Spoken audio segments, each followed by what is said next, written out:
12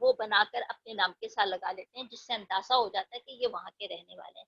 بالکل اسی طرح دہلی میں شاہد احمد دہلوی پیدا ہوئے ہیں اور انہوں نے اپنے نام کے ساتھ دہلوی لگا لیا ہے۔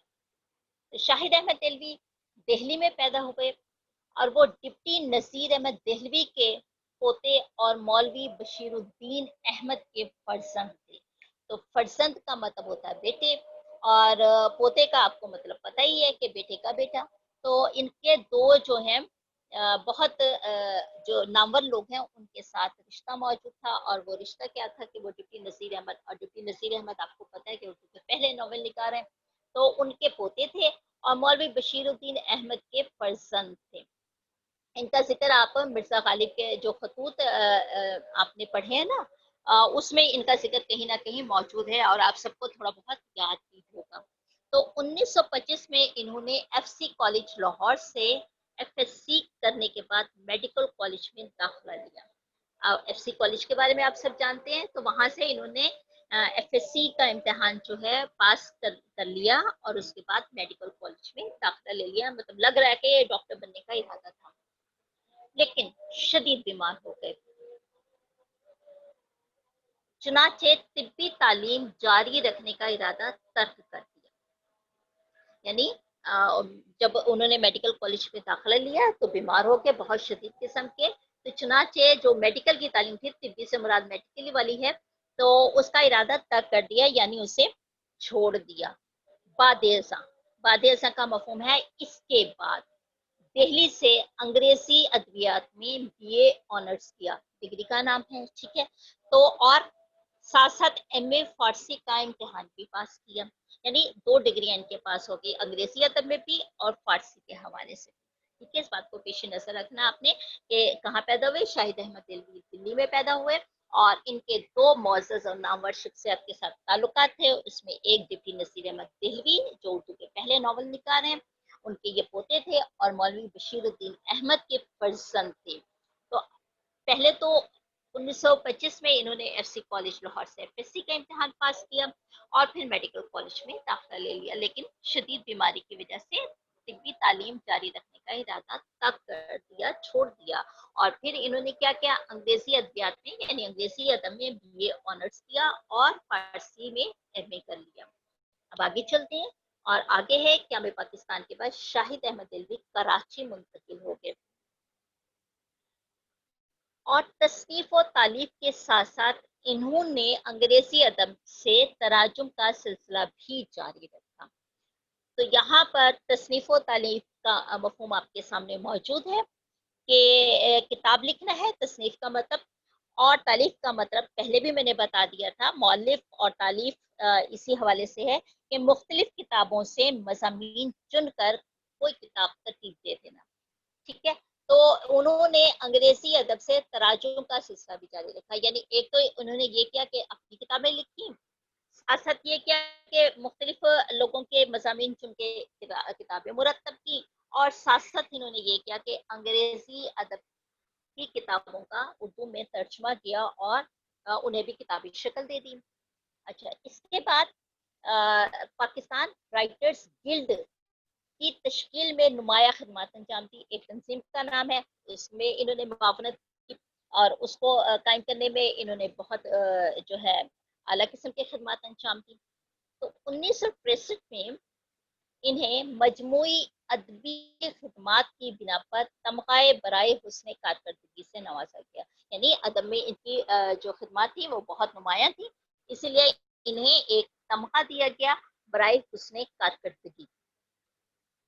تو یہاں تک بات واضح ہوگی کہ قیام پاکستان یعنی جو شاہد احمد دہلوی ہیں، آپ سب کے ذہن میں ہوگا کہ دہلی میں پیدا ہوئے، اور دہلی جو ہے وہ ہندوستان کا حصہ ہے، بھارت کا حصہ ہے، تو جب پاکستان وجود میں آ گیا تو پھر کہاں آ گئے، شاہد احمد دہلوی کراچی آ گئے۔ تو انہوں نے 3 کام کیے، ایک تو اپنی کتابیں لکھی، تصنیف کا کام کیا، تالیف، دوسروں کی کتابوں کے مضامین جو ہے مرتب کر کے انہیں کتابی شکل دی، اور تیسرا کام یہ کیا کہ انگریزی ادب سے مختلف کتابیں چن کر ان کے ترجموں کا سلسلہ جاری رکھا اور انہیں بھی کتابی شکل دیتے رہے۔